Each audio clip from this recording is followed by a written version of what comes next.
తాకట్టులో ఉన్న బంగారాన్ని విడిపించి ఆ రోజు ఆన్లైన్ రేటుకే మేము కొంటాం. Sharma gold company. అన్ని నక్షత్రాల వారిది మనం చేస్తూ ఉన్నాం. మరి పునర్వసు నక్షత్రం వారి విషయానికి వస్తే మరి వాళ్ళకి ఏ గ్రహం బాగుంది, ఏ గ్రహం యొక్క బలం బాగుంది అంటారు, వాళ్ళు చేసుకోవాల్సిన పరిహారాలు ఏంటి అసలు?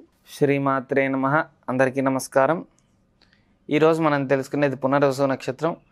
పునర్వసు నక్షత్రం ప్రభావం ఏంటి, పునర్వసు నక్షత్రం స్వభావం ఏంటి అనేది తెలుసుకోవడం వల్ల ఏంటంటే అన్నిట్లో కూడా మంచి యోగదాయకంగా ఉంటుంది. అయితే ప్రప్రథమంగా మనం చూసుకుంటే సంఖ్య అనేది ఉంటుంది అనమాట. అంటే ప్రతి దానికి ఒక సంఖ్య అనేది ఉంటుంది, ఒక గుర్తింపు ఉంటుంది కదా. అదేవిధంగా చూసుకుంటే పునర్వసు నక్షత్రానికి సంఖ్య 7 అన్నమాట. సప్తమం 7 సంఖ్య పునర్వసుది. అదేవిధంగా దాని గుణము గణము 2 ఉంటాయన్నమాట. గుణం అంటే ఈ విధంగా వీడు ఇలా ప్రవర్తిస్తాడు అనే దాన్ని గుణము అంటారు. గణము అంటే వీరు ఎంతో గొప్పవారు అంటారు. రెండిట్లో తేడా ఉంది కదా. కాబట్టి ఈ గణము అనేది ఏంటంటే ఎక్కువ శాతం దైవతా గణానికి సంబంధించిన స్వభావం ఎక్కువ ఉంటుంది. కాబట్టి వీళ్ళు దైవతా గణం అంటారు అనమాట గణంలో. అదేవిధంగా గుణంలో చూసుకుంటే సత్వగుణం 3 గుణాలు ఉంటాయమ్మ. సత్వగుణం, రజోగుణం, తమో గుణం అని 3 గుణాలు ఉంటాయి. అదేవిధంగా గణాల్లో కూడా రాక్షస గణం, దైవతా గణం, మనుష్య గణం అని 3 రకాలు ఉంటాయి. అంటే వీళ్ళు దేనికి కేటాయించిన వాళ్ళు అంటే ఎక్కువ శాతం శాంత స్వభావానికి కేటాయించిన వాళ్ళు, ఎక్కువ ప్రశాంతంగా ఉండాలనుకుంటారు, ఎవరి జోలు వెళ్ళాలనుకోరు, ఎక్కువ శాతం కూడా ఆధ్యాత్మికంగా ఎక్కువగా ఉండాలి అని ఆలోచిస్తూ ఉంటారనమాట ఈ యొక్క పునర్వసు నక్షత్రాన్ని వాళ్ళు. అంటే దీనికి కారణం ఏంటంటే పునర్వసు నక్షత్రానికి అధిపతి గురువు అనమాట. ఎప్పుడైతే ఈ గురువు సంచారం జరుగుతుంటుందో ఈ గురు సంచారం వల్ల ఏంటంటే గురు మహర్దశలో పుట్టడం వల్ల పుట్టుకతోనే వీరికి ఆధ్యాత్మిక చింతన ఎక్కువ ఉంటుంది. అంటే ప్రతి విషయంలో రాయిలో, రప్పలో, పూలో, కాయలో, చెట్లో అన్నిట్లో కూడా దైవతా సంబంధించింది చూడాలి, దైవతా సంబంధించింది ఎక్కువగా కూడా ఆశ్రయించాలని ఎక్కువ ఆలోచన ఉంటుంది. అయితే ఇవన్నీ ఏంటిది జాతకంలో వీళ్ళకి ఉన్నత స్థితిగా ఉంటే గ్రహస్థితులు నీచ స్థితిలో ఉన్నాయనుకోండి ఇవన్నీ రివర్స్లో ఉంటాయి. అంటే మనం పూజ చేయాలి అన్నాం అనుకోండి ఎందుకు చేయాలి అంటారు. అదేవిధంగా మనం ఇది చేయాలి అన్నాం అనుకోండి ఇది నేను ఎందుకు చేయాలి అంటే ఎప్పుడైనా సరే జాతకంలో కనుక మనకి గ్రహాలు నీచంగా రివర్స్లో ఉంటాయి కనుక అవన్నీ రివర్స్లో ఉంటాయి. వీళ్ళ స్వభావం సత్వగుణం. అదేవిధంగా చూసుకుంటే దైవతా తత్వం ఎక్కువ ఉండటం, అంటే 10 మందికి సహాయం చేయాలి, అందరికీ కూడా అందరితో కలిసిపోయి ఉండాలి అని చెప్పి ఎక్కువ ఆలోచన ఉంటుందన్నమాట పునర్వసు నక్షత్రానికి. అయితే ఈ పునర్వసు నక్షత్రానికి స్థితి చూసుకుంటే ఎప్పుడు కూడా స్థితికారకుడు ఎవరయ్యా అంటే సృష్టి. అంటే వీరు ఎప్పుడూ కూడా ఏదో ఒక కొత్త దానాన్ని సృష్టిస్తూ ఉంటారు.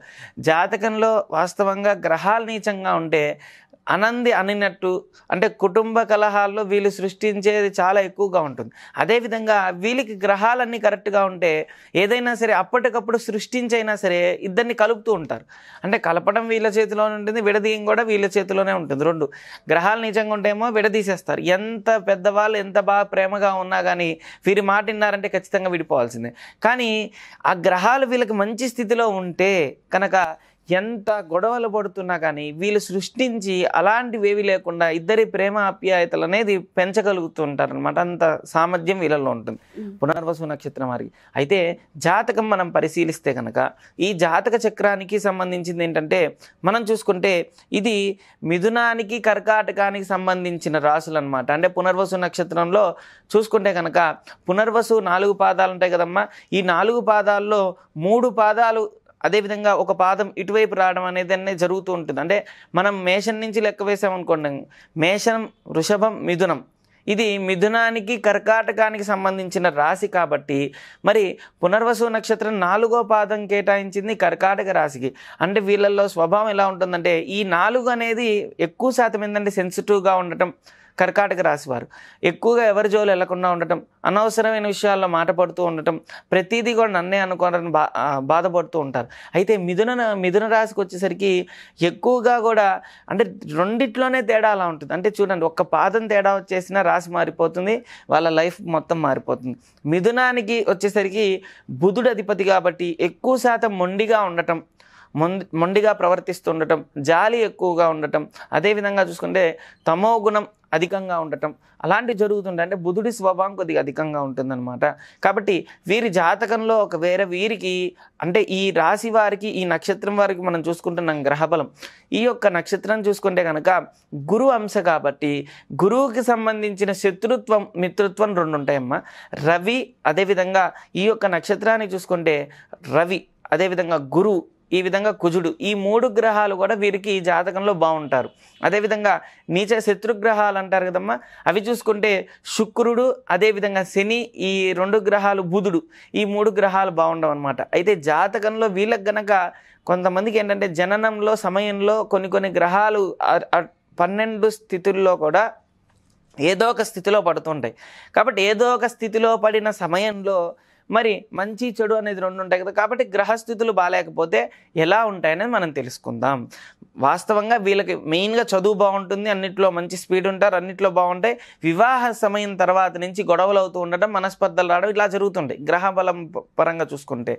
అయితే జాతక పరంగా వీరికి గ్రహస్థితులు ఒకవేళ రవిగ్రహం నీచంగా ఉంటే తండ్రి నుంచి సపోర్ట్ లేకపోవడం, మామూలుగా వీరికి తండ్రి నుంచి సపోర్ట్ ఉంటుంది, జన్మతః ఉంటుంది. కానీ జాతకంలో నీచంగా ఉంటే రవి ఏ ప్లేస్లో ఉన్నా ఆరోగ్యపరంగా ఇబ్బందులు కలుగుతూ ఉండటం, తండ్రి నుంచి సపోర్ట్ లేకుండా ఉండటం, మానసికంగా ధైర్యం లేకపోవడం ఇలాంటివి జరుగుతుంటాయి. చంద్రుడు కనుక నీచంగా ఉంటే కనుక తల్లి నుంచి సపోర్ట్ లేకపోవడం, తినేటప్పుడే అన్నం చేతులు కడుక్కుంటూ ఉండటం, మానసికంగా సమస్యలు అనుభవిస్తూ ఉండటం ఇలా జరుగుతుంది. అదేవిధంగా చూసుకుంటే కుజుడు, వీరికి జాతకపరంగా కుజుడు మంచి యోగ్యంగా ఉంటాడు. అసలు లెక్క ప్రకారంగా యోగ్యంగా ఉంటే ఏమవుతుందంటే వీరు ఎప్పుడో పెట్టుబడి పెట్టి స్థలం తీసుకున్నది ఇప్పుడు మంచి అభివృద్ధిలోకి రావడం, మంచి స్థితి కలగడం, ధనంలో అభివృద్ధిలోకి రావడం, భూమి సంబంధించినలోనే రియల్ ఎస్టేటే బాగా అభివృద్ధిలోకి వస్తారనమాట. నీచంగా ఉంటే ఎంత స్థితి తీసుకున్నా, ఎన్ని మరి ఎకరాలు తీసుకున్నా అన్ని అప్పులు పాలవడం, అదేవిధంగా అప్పులు ఎక్కువ ఉండటం కుజుడు నీచంగా ఉంటే. కాబట్టి జాతకపరంగా వీరికి ఏ గ్రహం అయితే నీచంగా ఉంటుందో దాని అంశం, దాని అనుష్ఠాన దేవత, అదేవిధంగా దాని అనుగ్రహం పొందడానికి దాని గ్రహానికే కవచం చదువుకోవడం వల్ల మంచి ఫలితం వస్తుందన్నమాట. ఎగ్జాంపుల్ చెప్పాలనుకోండి, రవి నీచంగా ఉన్నాడనుకోండి, రవి కవచం చదువుకోవాలి. చంద్రుడు నీచంగా ఉంటే చంద్రుడి కవచం చదువుకోవాలి. కుజుడు నీచంగా ఉంటే మనకి ఎలా తెలుస్తుందండి ఇవన్నీ నీచంగా ఉన్నాయంటే, మనం ఏదైతే చేస్తున్నామో దానికి అన్ని రివర్స్లో ఉంటే ఆ గ్రహం నీచంగా ఉన్నట్టే. కాబట్టి కుజుడు నీచంగా ఉంటే ఏమవుతుంది, భూమి సంబంధించిన దాంట్లో డెవలప్మెంట్ ఉండదు. బంగారం ఒక్కటి వీళ్ళ వంటి మీద ఒక్కసారి కూడా నిలబడదు. ఎప్పుడు తాకట్టు పెట్టుకోవడమా లేకపోతే అమ్మేసుకోవడమా జరుగుతూ ఉంటుంది. కాబట్టి అంటే కుజుడు నీచంగా ఉన్నాడని అర్థం అనమాట. కాబట్టి దానికి సంబంధించి అంగారక కవచం, కుజ కవచం గూగుల్లో కొడితే వస్తుంది, చదువుకుంటే సరిపోతుంది. బుధుడు నీచంగా ఉంటే వీరు చదువుకుంటే చదువు, ఉన్నత స్థితి చదివినా కానీ జాబ్లో చేయలేకపోవడం, జాబ్లో అంత స్థితి రాకపోవడం ఇలాంటివి ఉంటాయన్నమాట. అయితే బుధుడు మంచి స్థితిలో ఉన్నాడు అనుకోండి, చదువు తక్కువ ఉన్నప్పటికీ కూడా మంచి స్థితిలో జాబ్ చేస్తూ ఉండడం, మంచి డెవలప్మెంట్ ఉండడం జరుగుతుంది. బుధుడు నీచంగా ఉంటే బుధ కవచం చదువుకోవాలి. అదేవిధంగా గురు జాతకంలో వీరికి లెక్క ప్రకారం జన్మతః గురు మంచి స్థితిలో ఉంటాడు. కాబట్టి ఏంటంటే గురుబలం, వీరు ఏది చెబితే అది జరిగే 100% అవకాశం ఉంటుంది. అయితే నెగిటివ్ ఎక్కువగా ఆలోచించడం తగ్గించాలి. ఎక్కువ నెగిటివ్ ఆలోచనలు వస్తుంటాయి, అది తగ్గిస్తే కనుక పాజిటివ్గా ఉంటే కనుక మంచి స్థితి కలుగుతుంది. చదువులో కూడా మంచి స్థితి కలుగుతుంది అనమాట. గురు నీచంగా ఉన్నాడు అనుకో అమ్మ, చదువు రాదు, అదేవిధంగా చదువుకున్న తగ్గట్టుగా జాబ్ రాదు, ఇలా జరుగుతుంటాయి. కాబట్టి గురు నీచంగా ఉంటే గురు కవచం చదువుకోవాలి. శుక్రుడు మనం చూసుకుంటే వివాహానికి మెయిన్గా శుక్రుడు కారణం. ఈ నక్షత్రం వారికి ఏంటంటే ఎక్కువ శాతం భార్యాభర్తల మధ్య గొడవలు అవుతూ ఉండటం, మనస్పర్ధలు ఉండటం, ప్రతి విషయంలో అనుమానం ఎక్కువ ఉండటం, అదేవిధంగా అవమానం ఎక్కువ ఉండటం జరుగుతుంది భార్యాభర్తల మధ్య. ఎందుకంటే జాతకంలో వీరికి జన్మతః శుక్రుడు నీచంగా ఉన్నాడు కాబట్టి. కానీ శుక్రుడు మంచి స్థితిలో ఉంటే ప్రేమాప్యాయంగా ఉండటం, ఇద్దరు ఒకరినొకరు అర్థం చేసుకోవడం, ఒక వ్యక్తికి పెళ్లికి ముందు ఉన్నంత ఇబ్బంది పెళ్ళైన తర్వాత చాలా వరకు కూడా లైఫ్ బాగుంటుంది అనమాట. పునర్వసు నక్షత్రం అమ్మాయి అయినా అబ్బాయి అయినా కొంతమందికి వివాహమైన తర్వాత నుంచి మంచి యోగదాయకంగా ఉంటుంది. అదేవిధంగా వివాహం పరంగా చూసుకుంటే కనుక మనకి శుక్రుడు నీచంగా ఉంటే వివాహం అవ్వక ముందు బ్రహ్మాండంగా ఉంటుంది. అయిన దగ్గర నుంచి అత్తగారితో గొడవలు అవ్వడం, మనస్పర్ధలు రావడం, ఎప్పుడు చూసినా ఏదో ఒక శారీరకంగా ఇబ్బందులు పడుతూ ఉండటం, అనారోగ్యం రావడం జరుగుతుంటుంది అనమాట. కాబట్టి శుక్రుడు నీచంగా ఉంటే శుక్ర కవచం చదువుకోవాలి. శని నీచంగా ఉండటం వల్ల ఇప్పుడు ఏంటంటే మనం మిథునానికి చూసుకుంటే మిథున రాశికి సంబంధించిన అర్ధాష్టమ శని, అష్టమ శని అని జరుగుతూ ఉన్నాయి. కాబట్టి ఇప్పుడు అష్టమ శని ఉందన్నమాట. 8వ స్థానంలో శని ఉన్నాడు కాబట్టి మోకాళ్ళ నొప్పులు రావడం, కాళ్ళ నొప్పులు రావడం, ఏది మాట్లాడినా అర్థం చేసుకోలేకపోవడం ఇలాంటివి ఎక్కువ ఉంటాయమ్మా. అదేవిధంగా శని భగవానుడి యొక్క జాతక పరంగా వీరికి ఎక్కువ శాతం ఏంటంటే శని మిడిల్గా ఉంటాడు. మరి మంచి చేసాడు, మంచి చెడు చేయడు. కాబట్టి శని కవచం చదువుకోవడం ఉత్తమం. శని భగవానుడి యొక్క అనుగ్రహం పొందడానికి ప్రతి నిత్యము కూడా వాకింగ్ ప్రదక్షిణాలు కానీ వాకింగ్ రూపంలో కానీ నడవడం కానీ ఎక్కువగా చేస్తూ ఉంటే శని భగవానికి ప్రీతికరం. అదేవిధంగా రాహు కేతు ఎప్పుడైనా సరే జాతక పరంగా వీరికి ఏంటంటే రాహు కేతువులకి ఎక్కువ శాతం ఏంటంటే ఎప్పుడూ స్థిరత్వకారకుడు ఎవరయ్యా అంటే రాహు. మనం చేసే జాబ్ ఒకటే చోట చేయాలన్నా, అదేవిధంగా మనకి మంచి స్థితి కలగాలన్నా, అదేవిధంగా అన్నింటిలో బాగుండాలన్నా, కంప్యూటర్స్ నాలెడ్జ్ రావాలంటే కేతు బాగుండాలి. అంటే మంచి జ్ఞానకారకుడు కేతు అనమాట. 10 మందిలో మంచి పేరు రావాలంటే కూడా కేతు బాగుండాలి. కొంతమందికి చూడండి పునర్వసు వారికే శారీరకంగా చూసుకుంటే శరీర పైన రుగ్మతలు ఎక్కువ వస్తూ ఉంటే, అంటే ఎక్కువ గుళ్ళలాగా వస్తుంటే కనుక కేతు జాతకంలో నీచంగా ఉన్నాడు అని అర్థం అనమాట. కాబట్టి ఎక్కువ శాతం కంటి సంబంధించింది ఏదైనా సరే, కొంతమంది కంటి సంబంధించిన ఏదైనా ప్రాబ్లమ్స్ వచ్చినా రాహు బాగాలేదని, ఈ రాహు కేతు సంబంధించింది రాహు కవచం కేతు కవచం చదువుకుంటే ఏ గ్రహం అయితే బాగాలేదో ఆ గ్రహానికి 11 సార్లు కవచం చదువుకోవడం వల్ల ఇంట్లో కూర్చొని మనసు ప్రశాంతత అనేది ఏర్పడుతుంది. Thank you Datta garu. Thank you so much. ఓం శ్రీ దత్తాయ నమః. శ్రీ దత్తాత్రేయాయ నమః.